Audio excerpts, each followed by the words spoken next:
जी, बिस्मिल्लाहिर्रहमानिर्रहीम। सबसे पहले आपको मैं बड़ा शुक्रगुज़ार हूँ, आपको मदऊ किया और आपने अपना टाइम हमें दिया हमारा वर्जन आप तक पहुँचाने में। 2 महीने का गैप है हमारी प्रेस कॉन्फ्रेंस में मॉल्टन डिवीज़न में, लिहाजा मैं चाहूँगा कि मैं आपको डिटेल में काफ़ी 10 से 15 ऐसे गुड वर्क्स हैं जो आपसे शेयर करूँ। सबसे पहले तो मैं बेसिक स्टिंट्स बताना चाहूँगा जो मॉल्टन डिवीज़न ने पिछले 2 महीने में किए। हमने तकरीबन अराउंड 6000 केसेस को यकसू किया, जिसमें अखराज भी शामिल हैं, इसलिए इसमें 5500 के करीब मुल्ज़मान हैं जो हमने गिरफ़्तार किए हैं। टोटल 4 करोड़ के करीब की रिकवरी है।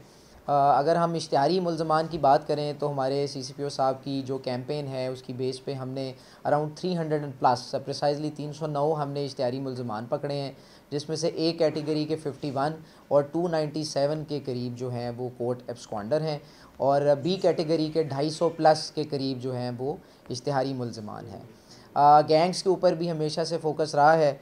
पिछले 2 माह में तकरीबन 17 ऐसे गैंग्स हमने पकड़े हैं जिससे 53 लाख की रिकवरी हुई है और 42 के लगभग जो हैं वो मुल्ज़मान हैं, जिससे हमने तकरीबन 422 केसेस को यकसू किया है। मैं टाइम आपका ज़ाया किए बगैर सीधा गुड वर्क्स की तरफ आऊँगा। पिछले 2 महीने में मॉडल टाउन डिवीज़न के 5 से 6 थाना जात के अंदर 15 से 20 ऐसे संगीन नौइयत के कत्ल जो कि ब्लाइंड मर्डर्स हैं, डबल मर्डर्स हैं, ख़वातीन के मर्डर्स हैं, वो मैं आपसे शेयर करूँगा। सबसे पहले हमारा रिसेंटली थाना कोट लखपत में एक मीडिया पे केस हाईलाइट हुआ, जिसमें आपको पता है कि एक शादी की वजह पे एक आसिया नामी मुल्ज़मा ने एक अपने आशना के साथ मिलके, वकास नामी मुल्ज़िम के साथ मिलके अपने ही भाई का कत्ल किया। ये एक बड़ा ड्रामेटिक स्टोरी है। इसमें जो एक मरकज़ी किरदार है वो इस वक्त बैरून मुल्क में है, और जो कातिला हैं वो सगी बहन हैं, मकतूल उनके भाई अदनान हैं। लेकिन इसमें उनको मज़ीद ड्रामेटिक जो स्टेजेस हैं वो ये हैं कि इसमें पैसों का इस्तेमाल हुआ, शूटर्स का इस्तेमाल हुआ। इसमें जो मौजूद पाकिस्तान में जो मेन मरकज़ी किरदार एक वकास है, उसका भाई अब्बास मौजूद है, उसका इस्तेमाल हुआ। स्टोरी ये है कि हमें एकदम रिपोर्ट होता है कि एक मोटरसाइकिल पे एक सवार जो है उसको पीछे से, बैक साइड से, रेयर साइड से fire close short distance fire किया गया, और उसकी डेड बॉडी मौजूद है। उस वक्त तक मामला बिल्कुल ब्लाइंड होता है। फिर हम इसको मज़ीद स्टडी करते हैं उसकी CDR लेने से कि इसका रूट क्या था, ये कहाँ से आ रहा था। हमें पता चलता है ये अनारकली के एरिए का रहायशी था, और वहाँ से एक बड़े गुमनाम से एरिए में ये हमें नाश मिली जो कि एक निजी बेकरी की तरफ ये मूव कर रहा था। ये एक मेहनती लड़का था, ये बाहर दुबई में भी मुकीम रहा। उसके बाद ये यहाँ अपनी बेकरी बनाना चाहता था और इसलिए अपनी ट्रेनिंग हासिल कर रहा था एक निजी बेकरी में। लेकिन शायद उसकी बहन को ये बात मंजूर ना थी। वो वकास के साथ शादी करना चाहती थी। वकास का को बहुत बाखूबी मकतूल अदनान जानता था। ये दोनों बाहर दुबई में भी एक साथ मुकीम रहे, और पढ़ाई भी उसकी कम थी, और भाई ये बात पे बाज़िद था अपनी बहन से कि तुम्हारी शादी पढ़े लिखे आदमी से करेंगे। लेकिन बहन ने फिर ये बात अपनी कॉन्स्पिरेसी जिसको कहते हैं वो की अपने आशना वकास के साथ। वकास ने ये रोल असाइन किया अपने भाई अब्बास को। अब्बास लाहौर में मुकीम था। उन्होंने रैकी स्टार्ट की, दरमियान में एक इंटरमीडिएट बंदे को हायर किया। उसका रोल था कि वो 2 शूटर्स को हायर करेगा। यहाँ पे शूटर्स का रोल जो है वो मुर्तज़ा और नईम अदा करते हैं। वो 3 दिन इस बात पे रैकी करते रहे, और बड़ी ख़ूबसूरती से उन्होंने एक एरिए को सिलेक्ट किया। हमारे इंचार्ज कोट लखपत यहाँ मौजूद हैं, उनकी टीम ने बहुत इस पे मेहनत की, और उन्होंने आसिया को फिर ब्रेक किया, उनके मोबाइल को फोरेंसिक किया, कैमरा जात को रूट स्टडी किया, CDR, यानी हर वो टेक्निकल एफ़र्ट जो हो सकती थी। फाइनली हमने मकतूल अदनान के चारों कातिल जो हैं, जो पाकिस्तान में मौजूद हैं, जो फ़िज़िकली जिनका रोल है, वो तमाम गिरफ़्तार कर लिए हैं। दूसरे नंबर पे निश्तर कानूनी का एक केस है। एक आशियाना स्कीम के साथ उसके अकब में 25 फीट नीचे एक गड्ढे में हमें रिपोर्ट होता है 15 कॉल के एक मोटरसाइकिल समेत एक लाश पड़ी है, और वो लाश को गले से कट किया हुआ है बड़ी डीप इंसर्जन के साथ। उसकी बॉडी पे 3 जगहों पे खंजर चाकू के ज़रबात मौजूद हैं। ये भी इनडायरेक्टली हमारे लिए ब्लाइंड था। फिर हमने रेस्क्यू 1122 और क्रेन की मदद से जब हमने बाइक और बॉडी को ऊपर पहुंचाया तो उसका जो मोबाइल फ़ोन था वो फाइनली बजा, और हमें पता चला उसकी शनाख्त उस्मान है। उस्मान की जैसे ही शनाख्त हुई, हमने उसकी फ़ैमिली का से स्टडी किया, फैमिली ट्री देखा और तमाम लोगों से इंटरव्यू किया। तो हमें पता चला कि उसको मारने वाले को बहुत दूर के लोग नहीं हैं, उसके अपने तीनों साले ही हैं। और इसके पीछे भी हिस्ट्री ये थी कि 1 साल पहले इसकी शादी इन्हीं तीनों भाइयों की जब बहन से हुई तो तीनों भाई खुश नहीं थे, वो इसके कैरेक्टर को समझते थे और इस वजह से ये एक डिस्प्यूट चल रहा था। लिहाजा तीनों भाइयों ने फिर मिलके प्लान किया। जो इनका छोटा भाई था जाबिर, जो हमारे पास मौजूद है, अरेस्ट हो चुका है, जाबिर ने हमें यह बताया कि उसने अपनी आंखों से नाजायज़ हरकत को देखा और अपने भाइयों को बताया और उन्होंने फिर मिलके प्लान किया और उसने उसको कहा कि मुझे मोटरसाइकिल पे अपने साथ दफ्तर लेके जाओ। फिर उन्होंने क्राइम सीन जो है वहाँ पे मोटरसाइकिल रुकवाया।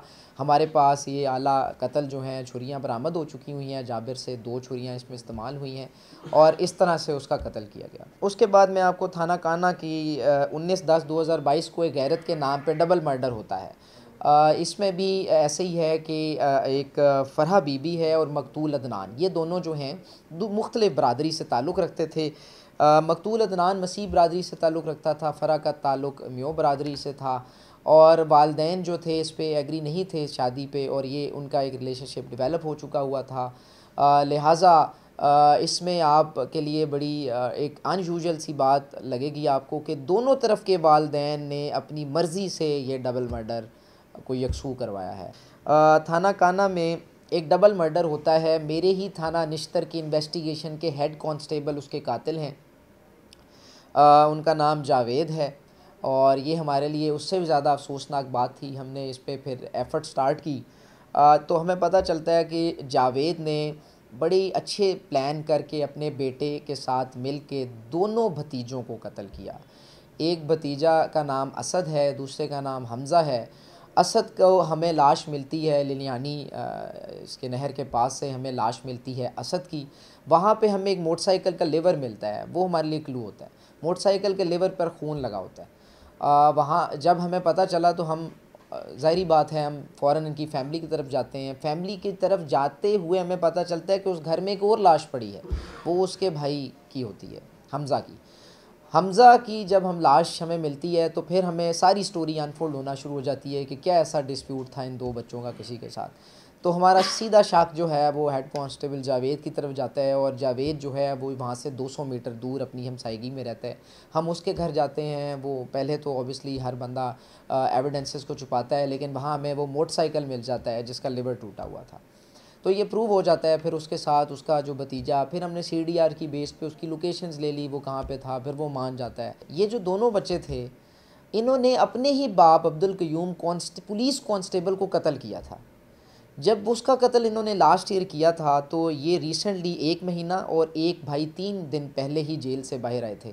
तो जो पिछला मकतूल था 2021 में जो कांस्टेबल बच्चों ने अपना बाप मारा था, आई एम श्योर आपने प्रेस कॉन्फ्रेंस भी की होंगी, उन पे आपने सुना होगा, तो ये उसी का बदला लिया गया। तो लिहाजा पूरी फैमिली ने एक दूसरे को कत्ल कर दिया 2 ही सालों में। उसके बाद एक और लड़ाई झगड़ा का केस है कि एक बड़ा भाई जो है वो ये थाना काना का केस है, मुकदमा 6696/22। इसमें again social factor unfortunate incident के 2 ही भाई, एक घर में, एक छोटा एक बड़ा, एक कातिल एक मकतूल है। जो इसमें शहबाज है वो छोटा भाई है और बड़ा भाई जो है वो हैदर है। हैदर का सिर्फ गलती ये थी कि वो अपने भाई को ड्रग्स से रोकता था, गलत कामों से रोकता था और कॉन्स्टेंटली इस बात को वो कोशिश करता रहा कि अपना छोटा भाई ट्रैक पर आ जाए, अच्छे रास्ते पर रहे, लेकिन नहीं, उसने अपने भाई को कत्ल किया। हमने गिरफ़्तार करके उसको जुडिशल किया। उसके बाद थाना कोट लखपत का बहुत मशहूर केस, बड़ा ही बदकिस्मत वाक़या जिसमें एक बच्ची शहज़ादी नामी बच्ची, उसको आग लगा के मारा गया। ये केस मीडिया पे बहुत हाईलाइट हुआ। इसमें सबसे पहले तो मुलज़िम जो हमारा मरकज़ी मुलज़िम था खुरम, जो 3 साल से इसी का अपना जो है कज़न था और 3 साल से ये एक रिश्ते में बंधे हुए थे, मंगनी के रिश्ते में। इनका आपस में रिलेशनशिप में ऊंच नीच चल रही थी और उसी पे इल्ज़ाम था। हमने उसको पकड़ा, जुडिशल किया और जेल भिजवा दिया गया। उसके बाद थाना लियाकताबाद में एक औरत का कत्ल होता है और ये सिर्फ़ कूड़ा फेंकने का उसको रीज़न बनाया जाता है। फिर अली रज़ा और हलीमा 2 मुलज़मा जो हैं वो गिरफ़्तार होके जुडिशल हो चुके हुए हैं। थाना गालिब मार्केट का एक अगवा का केस, बड़ा निजी ज्वेलर शॉप के मालिक अगवा होते हैं यहाँ से। तकरीबन कोई 2 हफ़्ते की हमारी एफ़र्ट है और इन गालिब मार्केट के इंचार्ज और उनकी टीम की एफ़र्ट है, जिसमें हमने अल्टीमेटली वो गाड़ी का रूट डिफ़ाइन किया, हमने पकड़ लिया, हमने उनको बाजियाब करा लिया। और उनके साले और एक बेटी का उसमें रोल है, वो भी उनके निजी मामलात हैं, तो ये मुनासिब नहीं है कि वो डिस्कस किया जाए। आखिर में मैं ये बताता जाऊँ कि 2 महीने में 25 के करीब जो है वो रेप के केसेस, 88 अगवा बालगान के केसेस, 67 हमने अगवा जो औरतों के अगवा केसेस हैं वो सॉल्व किए, और 28 हमने अगवा जो बचगान हैं उसके केसेस को सॉल्व किया है। एफ़र्ट ये कंटिन्यूस है।